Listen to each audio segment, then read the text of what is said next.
Welcome, everybody. We're going to wait just a couple more moments. We do have several people still trying to join here. Looks like the numbers are still going up. We're going to take about 30 seconds and get started. So if you'll just bear with us, we will get this rolling here in about a half a minute.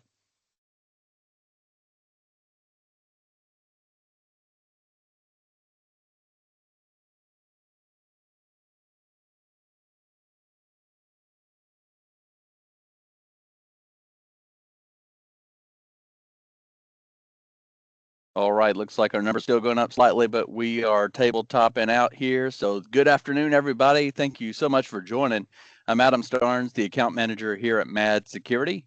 I take care of our current clients, manage renewals, assist with additional services, while also ensuring that you're getting 100% of what we've promised you and more. I'd like to thank you so much for taking your time out of today to join us for today's town hall webinar. Will here with me will introduce himself just in a moment, but I would also like to go ahead and introduce our CMMC compliance lead, Jacqueline Jones, who'll be answering your live Q&A questions here in just a little bit. You won't want to miss it. You want to wave, Jacqueline? Thank you so much for joining us. And I'm Will Clasing, an account executive here at MAD Security. You know, neither of us are engineers, and that's actually why this session's going to hit different. We're here to help make this topic practical, understandable, and something you can act on right away. Exactly. Today's focus is something that can truly make or break your CMMC journey, scoping. If you're a defense contractor, whether you're a prime or a sub, and if you plan to stay in this space, then you need to understand how to identify, define, and properly scope your CMMC environment. Yeah, stick around through the end. We'll share real examples, walk through best practices, and give you direct access to a free consultation if you want to go deeper.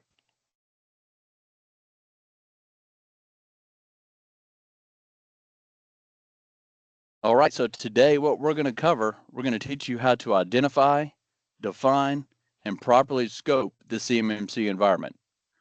We're going to talk about why smart scoping saves time, money, and reduces audit risk. We're going to go over best practices such as protecting CUI, segmentation strategies, and examples of system boundaries. Then we'll get to the giveaways and the offerings, followed by the live Q&A session with Jacqueline. We'll get to as many questions as we can during that live Q&A. But due to the number of questions we already have, and as many as we've had historically, we cannot get to them all. But don't worry, do not let that stop you from submitting them. We'll get back to you just as quickly as we can after the town hall because every single question matters. So please submit those questions as you think of them throughout this presentation.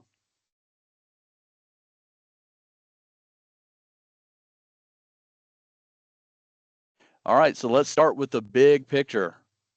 Scoping is about defining the boundary for your CMMC assessment. You have to know what is in scope and what's not.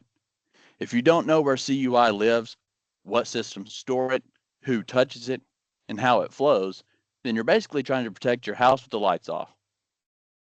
That's exactly right, Adam. Smart scoping saves you time in your implementation, money by reducing unnecessary systems, and risk because when the auditor shows up, they're going to expect a clear boundary.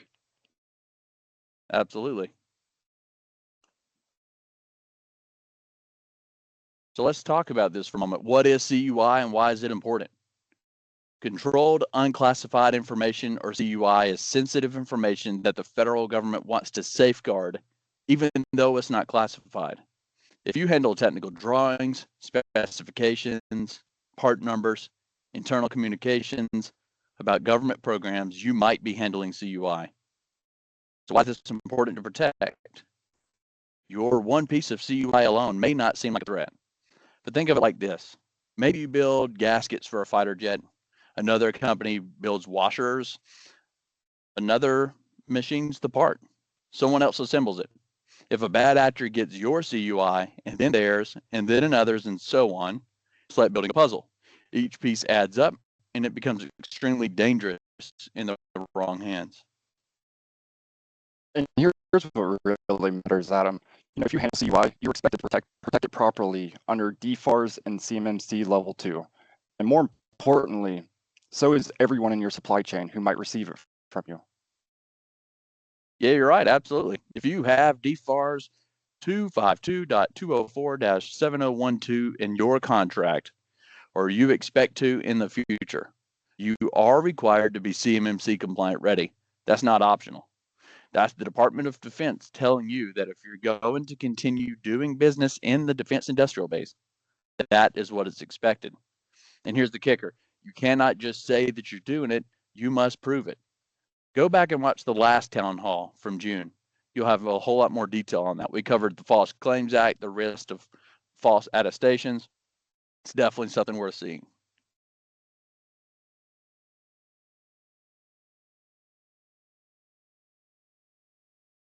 So let's start identifying it. Where does your CUI live? Is it in your email, shared devices, cloud platforms, ERP systems, engineering workstations? Exactly. I mean, this is where data flow mapping becomes crucial. Knowing where your CUI enters, resides, and exits is how you really start drawing the line. Absolutely. And if you're not sure where it is, this is exactly where bringing in an expert helps. MAD Security CUI data flow mapping is a standard deliverable of our gap assessment. You heard that right. We're not a gap assessment that just says, yes, compliant, no, you're not compliant. One of the 7 deliverables is CUI data flow mapping. If you're uncertain, or if you need a second set of eyes, we can walk through it with you.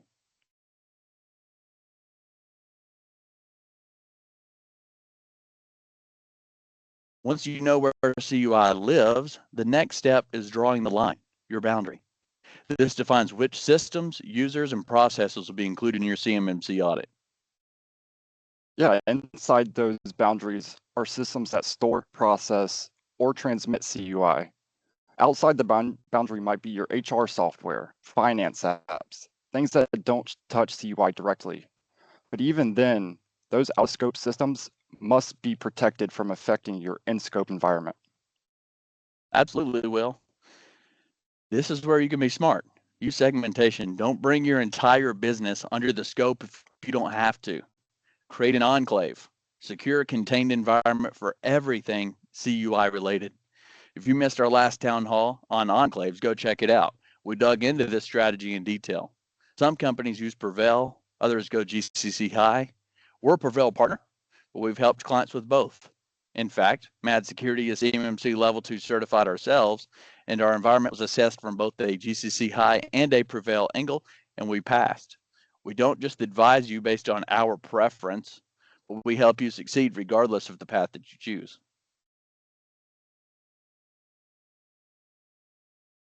And here are some examples that we see working well.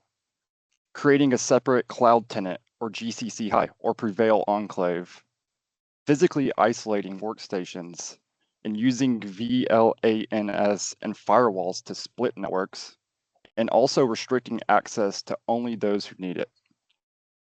Yeah, and the real win, efficiency. Reducing your scope from 300 users to 30, from 200 systems to 25 saves you serious time, money, and stress. And let's share a few best practices to lock in. Identify CUI early and be specific. Document your decisions. Keep personal devices and unrelated teams out of scope. Involve multiple departments in the conversation. Yeah, and remember, documentation matters. If it's not written, it did not happen. And if you wrote it, but you don't do it, that's non-compliant too. You've got to do what you say, and you've got to say what you do.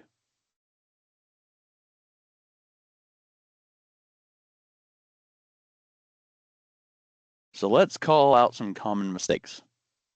Overscoping, bringing too much into scope and driving up the cost.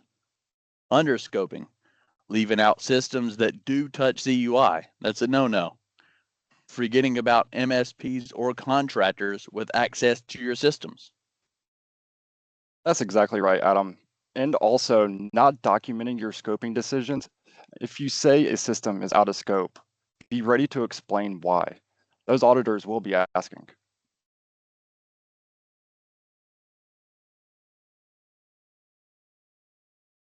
So here's one we worked on. A client planned to scope their entire company, 80 employees. We worked with them to isolate their CUI to a specific part of the business and create a secure enclave. Instead of 80 employees, only 11 were in scope. Instead of a company-wide audit, they had a contained, manageable assessment, and they passed. That's the power of smart scoping. Absolutely, Adam. And for those listening, what that did for the company being able to reduce their scope, or what did that do for their company? Yeah, it saved them lots of time, money, procedures. It simplified their policy, shortened their training needs, and basically made everything easier, more efficient, and definitely more affordable.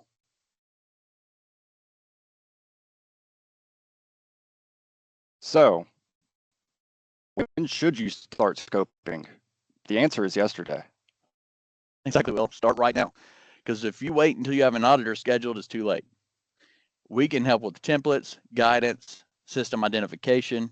If you want to stay in the defense industrial base, this is the place to start. Again, I cannot stress this enough. Scoping is one of the most important things that you will do, if not the most important, and you need to do it from the beginning.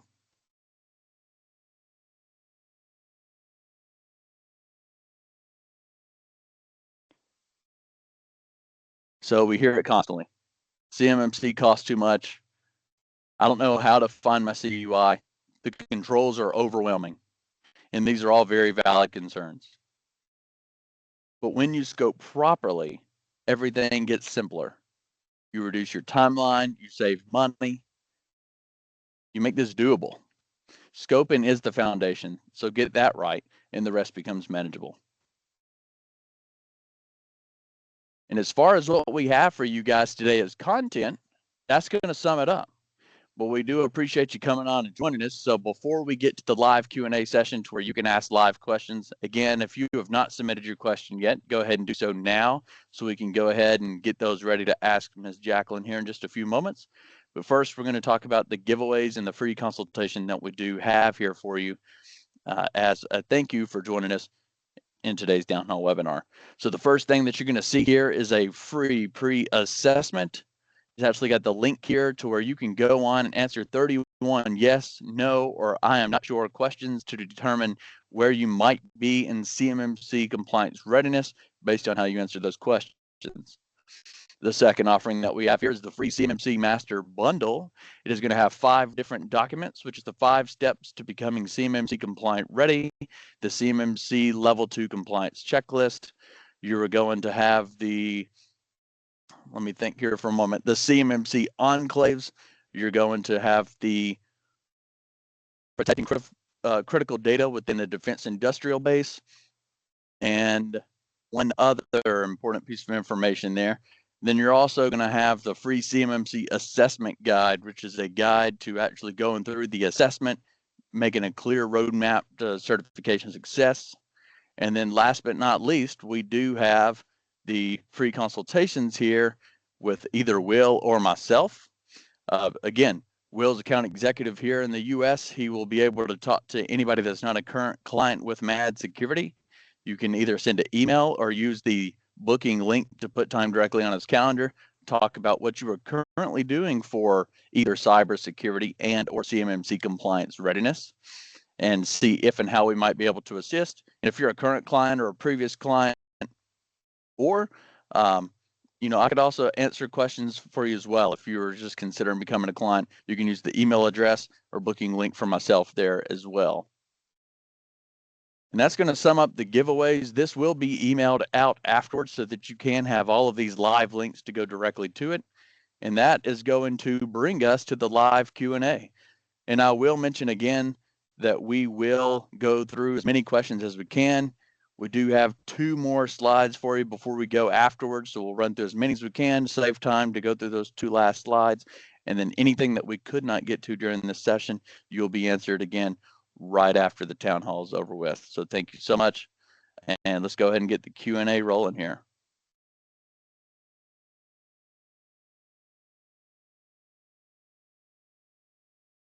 All right, let me go through the questions here.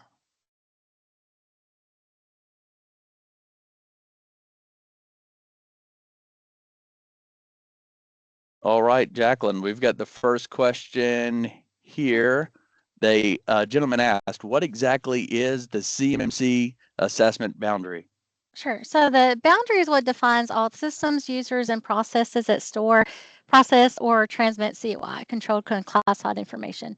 So everything that's inside your boundary is what must meet all the applicable CMC level 2 controls. All right, awesome. Yeah, good question. All right, and then we have another one here. Let's see. This lady asked, do I need to include my entire organization in the scope? No, definitely not. If you can all possible, you need to reduce your scope because the scope is where you have to apply the CMC level 2 requirements to. So if you can, narrow your scope down as much as possible. And the scope is really the users and systems that touch CUI. So segmentation can save you time, money, simplify your audit. If you can't narrow down your scope, then essentially, narrow it down as much as you possibly can, because again, the user systems that store, process, transmit CUI are what you have to apply the applicable CMC controls to. So you want to get that down as small as you can. Absolutely. All right, we'll keep on moving here in the order they came in. Again, keep those questions coming in. We'll get to as many as we can here during this allotted time. Let's see, we have, if I might receive CUI in the future, do I still need to be CMMC compliant ready? Yeah, definitely. Especially if you expect to receive CUI in the future, the requirement might flow down if a prime contractor is going to if they have CUI and the contracts you're going to get from them will contain CUI and have the DFAR 7012 clause in it. So if that's the case, you're anticipating to have CUI in the future, you definitely need to expect to be ready. Excellent. These are good questions, guys. Thank you so much for submitting them. Let's see. Had someone ask, can MAD security help me figure out where my CUI lives? Yeah, we definitely can do that. As part of our gap assessment process, we do create a CUI scoping diagram. And so as part of that process, we do identify where the CUI is allowed to flow in your environment, and we map the CUI flow. And again, that's part of our gap assessment, and we can walk that through that with you guys. And we do that prior to our gap assessment. The interview is actually starting. So we have the scope established before we actually do your assessment interviews. Awesome. Thanks for that clarity. Yeah, as Jacqueline mentioned, one thing that whenever we're talking to someone for the first time and they're needing assistance with CMMC, a lot of the times that's what they say is, I have no idea where CUI even touches in my system. So that's absolutely a benefit that we can assist you with is helping you figure that out. Because again, scope is going to be very important to pricing and how complex it's going to be for you. So yeah, no, great question. What is the difference between Prevail and GCC High, as you mentioned in the presentation? Sure. So that I mentioned, Prevail is a partner of ours, and we do highly recommend them. Prevail is a simple and cost-effective solution, the great solution for many companies, but of course, every environment's different. So while we work with both Prevail and GCC High environments, depending on your wants and needs, and we have had clients of ours pass their CMC certification assessment with both Prevail and GCC High. Yeah, absolutely. Or yeah, the clients did, and again, we did as well. We passed on both sides, so that's that's awesome. I like that answer. All right. Someone asked, do my IT vendors need to be compliant? Yeah, if they access your in-scope systems, yes, they definitely need to be compliant. They must meet the same standards, and that includes documentation and access control. Because again, as Adam mentioned, documentation, what you're doing needs to be documentation to kind of prove what the process you're doing. Excellent. Let's see. Some of these are duplicates here that we just kind of answered. I'm going to roll through, find us a fresh one. Something we haven't answered yet.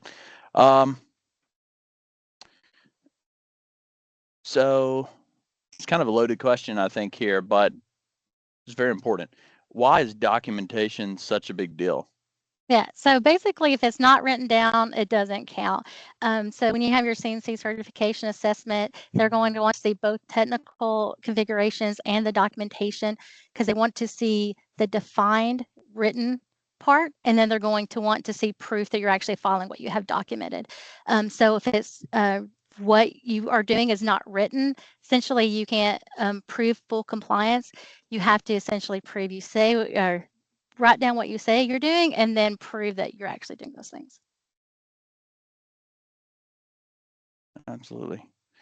Anonymous user asked, are you a C3PAO? No, MAD Security is not a C3PAO. Our main client, we help clients prepare for the C3PO certification assessments, but we're not a C3PO. We are an RPO.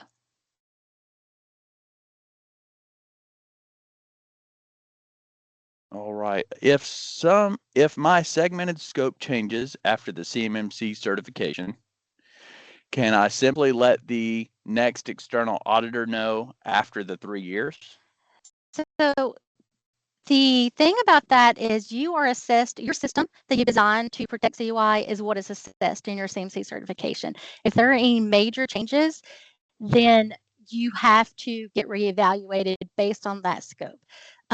That being said, I don't, it's not officially documented as to what the extreme changes are, but it would be essentially any major system change because again, your certification is based on the system that you're getting assessed at that time.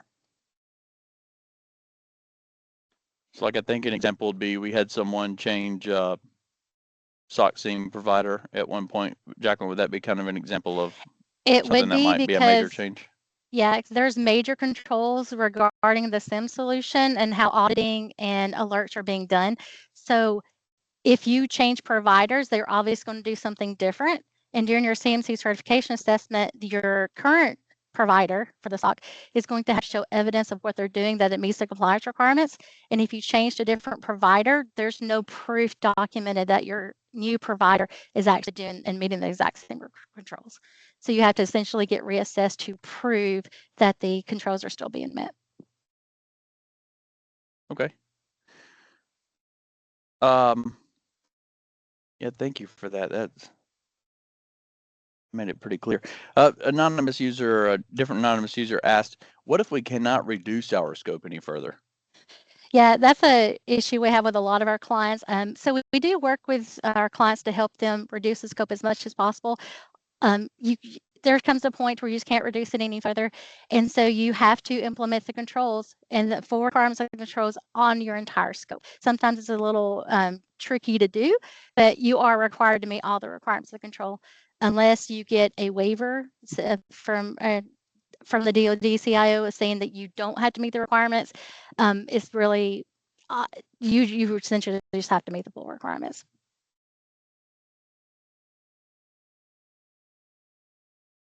Let's see, what about those processes or systems that require variants, such as systems that are too old to fit into NIST? Yeah, that's a little complicated too. Again, like we said, if this is your defined boundary for your CUI, if the system is going to handle CUI, you do have to meet all the requirements of all 320 objectives, 110 controls. It again can be a little tricky, but you do have to meet the full requirements. And it's just, it could be maybe possibly replacing a system, compensating controls that meet the requirements in a different manner, but you do have to meet the full requirements to get that certification. All right, assuming we engaged MAD security, what would be the estimated duration for a gap assessment, considering our company size is between 75 and 100 employees? So if you're talking about just the gap assessment process, from the time that you sign to the time that we finish, we're, 6 to 8 weeks is, probably the longest that it would take. It could be sooner if we had the availability to fix you in sooner. But that's just for the gap assessment process. The number of employees, usually our assessment process is typically the same because we're going to ask you the same questions and identify the same gaps, whether you have 7,500 employees or if you have more than that. Absolutely. And user that asked that question, feel free again to book Will or I. Let's talk a little more about that and about where you're at and what you've tried and what your needs are. And let's if your time frame's different than that, let's just discuss it and see what we can work out for you. So we're definitely flexible to do, whatever your needs are, as long as it's within a reasonable time, of course. So let's just have that conversation. Okay, touching on the MSP, if the MSP has not passed CMMC level 2, will that affect our company passing CMMC level 2? I assume so, because we have a shared responsibility. Right. So when the 32 CFR was published last October, they did change the requirements. MSPs no longer have to have the CMC level 2 certification themselves. It's nice to have because it's verification of their processes. What they're doing does meet the full requirements. That being said, they're not required to have level 2, but it's verification, and it gives you peace of mind that what they're doing will meet the requirements. So during your CMC certification assessment, what will happen is you are required to provide the shared responsibility matrix to your C through PAO. And for the objectives that the MSP is fully responsible or partially responsible for, they have to answer questions on your behalf. They have to show evidence, join some of the interviews. The C through PO assessors will want to at least talk to them about what the practices they are that are doing. So that means that they are going to be heavily involved in your CMC assessment. So I just make sure that you have, you know that they're actually, what they're doing will meet the requirements of control. Excellent. I'm just going through here. Just bear with us, everybody. I'm reading through some. Some were kind of duplicated questions, so I just want to make sure we don't have any new ones. Again, if you've got more questions, now's the time. We do have a few more minutes if you want to go ahead and put those in while I'm reading through the rest to make sure we didn't skip any here.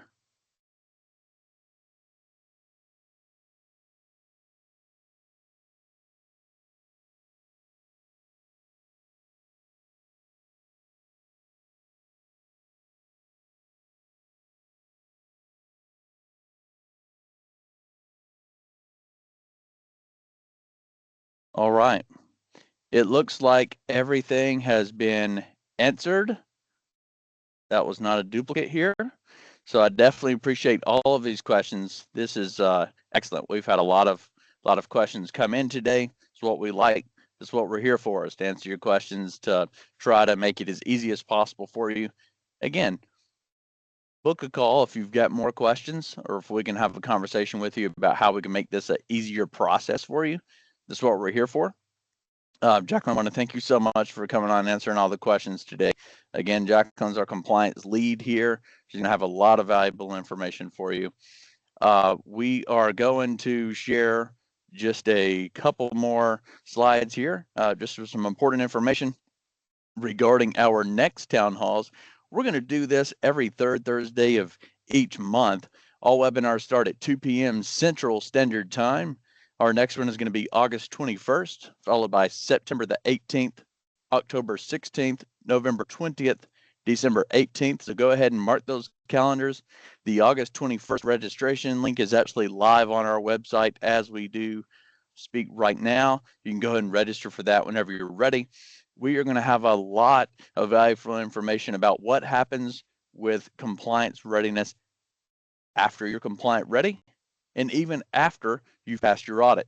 So we had a question talking about a little while ago, going through the audit and preparing for that, and then what's going to happen afterward. And basically what we're going to talk about is the attestations every year afterward, and the 3-year recertifications and so forth, and the importance on what to keep an eye on during that time. So please join us back in August for that town hall. We're going to wrap up here by saying thank you so much for joining all of us here today. Again, scoping is often misunderstood, but it does not have to be complicated. Couldn't have said it better myself, Adam. Whether it's scoping, CMMC readiness, or even broader cybersecurity support, MAD Security is always here for you. Absolutely. And remember, Will and I are just a call, email, or booking link away. If you want to talk more about scoping, CMMC preparation, or managed cybersecurity services, we're here to help. Until next time, stay secure, stay prepared, and we'll see you in August. Have a great day, everyone.